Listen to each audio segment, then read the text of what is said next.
I'm glad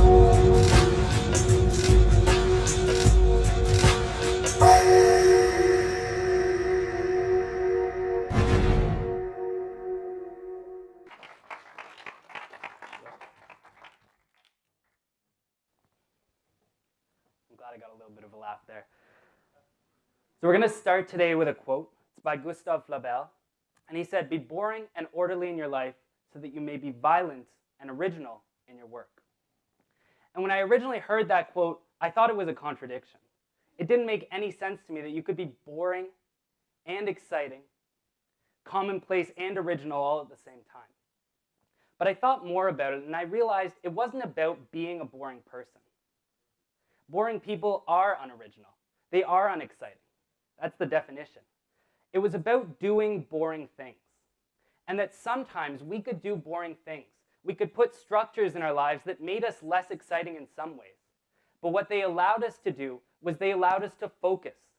They allowed us to do more amazing things in other ways. So that structure wasn't an inhibitor of creativity, as I originally thought it was. Structure was actually an enabler of creativity. It was an enabler of a more fulfilling life. So I thought about boring people, or at least I thought about people who were boring in some ways, but who did incredible things in others. And I looked for traits and behaviors that they had in common.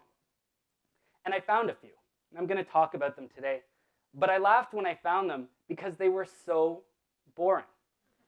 They were so commonplace, so easy to implement, so obvious that I think we skip right by them. We try and be exciting right away. We don't worry about doing that structure part because that sounds boring. But I'm here to tell you that that is the absolute key. The first thing I found was that boring people who did amazing things wrote things down. Nothing exciting. That's the way it should be. Now, why do we have to write things down? Well, first, let's think about how many things we can actually remember. Because if we could remember everything, writing things down wouldn't be a competitive advantage at all. And to show this, I'm going to use a bit of a non-traditional example. This is Microsoft's homepage. They're an enormous corporation. They have hundreds of products, millions of customers. And when they're describing themselves on their homepage, which is their face to the entire world, they do so in just 6 words. Microsoft knows it has more than that going on. But what they also know about us is that we are not smart. And in some cases, we're so comically unintelligent. They know that if they put 10 things here, by the time we reach the 10th, we'd already have forgotten about the first 3. They knew about this idea of the magical number. This was George Miller. He wrote a research paper a couple decades back now, and he argued that our short-term memory, our working memory, was limited to about 5 to 9 items. So if you think of these as mental juggling balls, as soon as we have more than 5 to 9 things in the air, some of them start to drop off. Now think about your schedules. If they're anything like mine, and I imagine a lot of yours are, there are dozens of events, meetings, appointments, classes.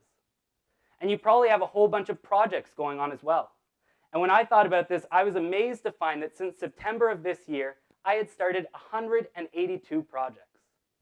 6 months, almost 200 things that I'd added to my life. And I thought, well, I'm the kind of person who would actually write all this down. I'm probably a bit of an outlier in this respect. But what I found when I looked closer was that, on average, people had about 50 simultaneous things going on. So every single one of you, on average, has 50 things. Some of them are big, some of them are small, but they're all wearing on your brain. They're all using that same 5 to 9 items that you have for your working memory.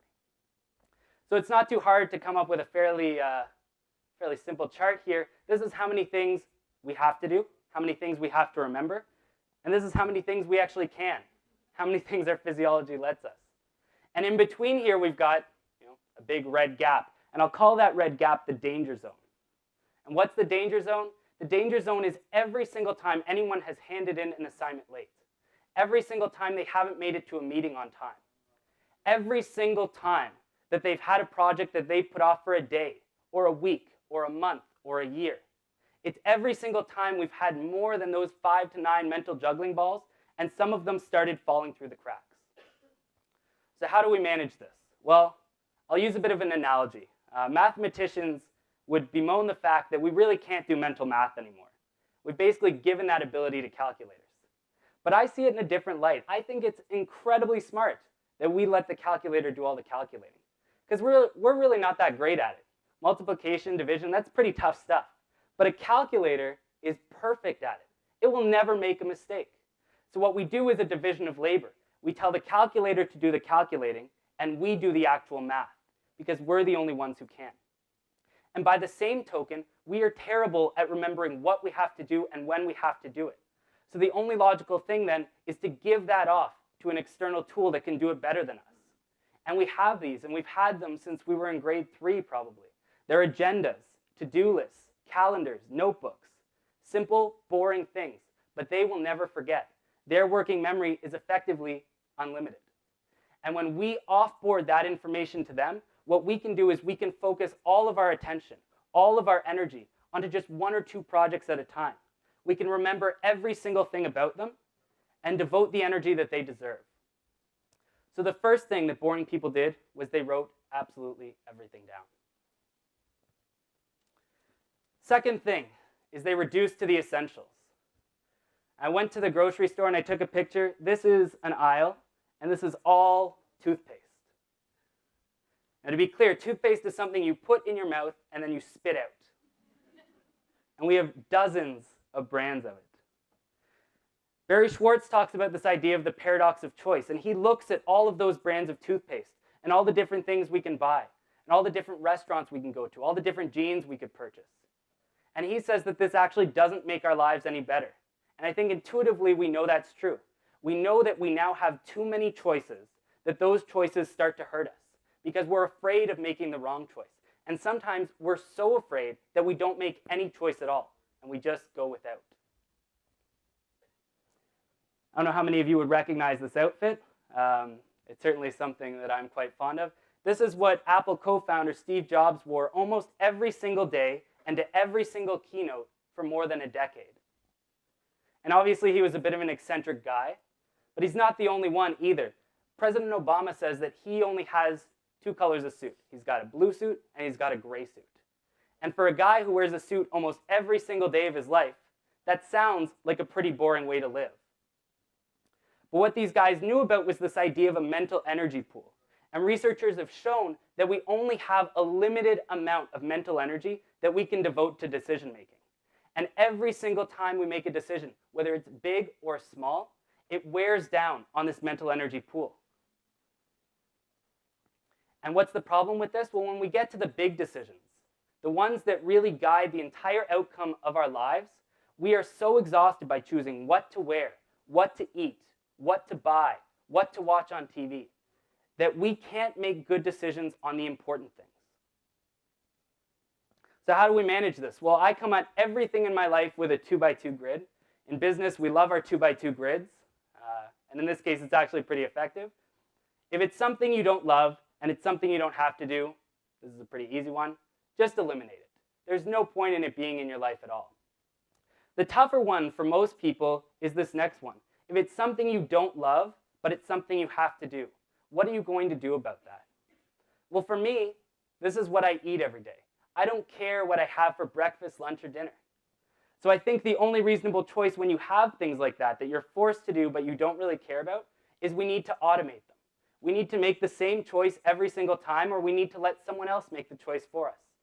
So people laugh at me when I say I eat chicken and potatoes pretty much every night for dinner. And I mean, it is pretty funny. It makes it harder to eat out, that's for sure. But what I get to do is I get to stop focusing on these bottom 2, and I get to focus on the top, the things that I love, whether I have to do them or not. And because I'm not worn down by all the decision making on the mundane things I don't care about, I'm able to give my entire self, every bit of energy I have, to making the things I love amazing. I get to do more of the things I love, and I get to do them better than I could if I'd focused on the things I didn't care about. So the second thing that boring people did was they reduced to the essentials. So what we've talked about so far then is we've talked about how boring people write things down and they reduce to the essentials. And the third thing is the absolute most important. And that's that boring people stop and question. Now, what do I mean here? Well, there's a big value that's placed on spontaneity in society. People really believe that you have to go with your gut. You have to keep running. You have to jump in. But I think that's one of the most foolish ways that we can possibly live. And one of the reasons I think it is because there is no way that we can possibly keep up with everything that's happening around us. There is so much information flowing in that if we try and manage it all, we will fail on those first two things. We won't be able to keep track of it all, and we won't be able to make sure that our lives are only filled with the things we love. And to give you an idea of how much stuff actually flows in, this is a pretty interesting statistic.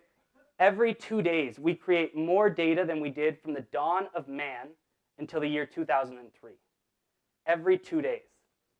Every day, we upload 900,000 hours of video to YouTube. That's 10 hours every single second.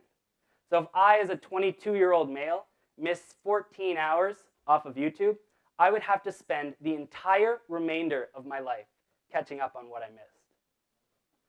There's absolutely no way that we can do it, and by trying to do it, we lose out on the things that we really care about. So at some point, we have to stop and take stock of what we have. And when we take stock of what we have to make sure that we continue to question it. Because the problem with the first two things is that people do them extremely well, and their life goes on autopilot. They think they don't need to do anything else. But we have to continue to question those things. We have to make sure that they're not stale. We have to make sure that they still have value to us, and that we can still add value to them.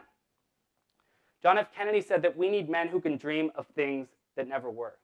And I think everyone in this room would probably agree with that. But the problem is that we need to have original thoughts.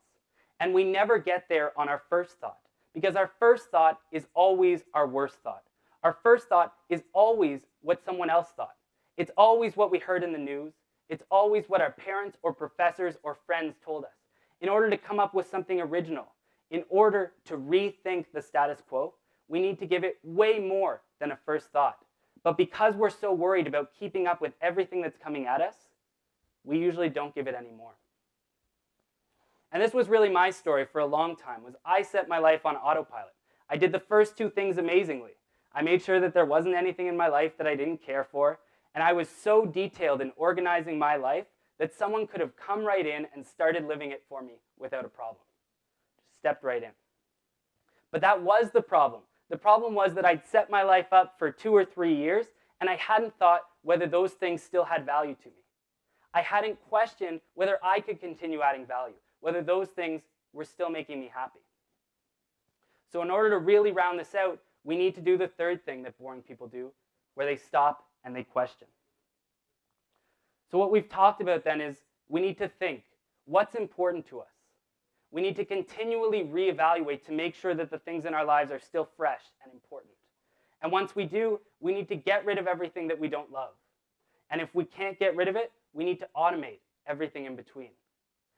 And finally, we need to plan, organize, and actually do the things we love. We can't let our terrible brains sabotage us by letting some of those mental juggling balls fall through the cracks. And when we do this, what happens is we do become boring. In a lot of ways, our lives become less exciting. And I think people, particularly young people, are afraid of this. They're afraid that they'll get old. They'll look boring. They're afraid that by doing commonplace things, they'll become commonplace people, that they'll be forgettable, unremarkable. But that's not what I'm afraid of, and it shouldn't be what anyone else is afraid of either. We should be afraid of living in a world where we're not actually doing the things we love, where we're not constantly reevaluating whether the things in our lives are actually important to us, and where we're not setting up plans to actually do the things we love. That's the world that I'm afraid of. Because when we become a little bit more boring, we start to do some more amazing things. Thank you very much.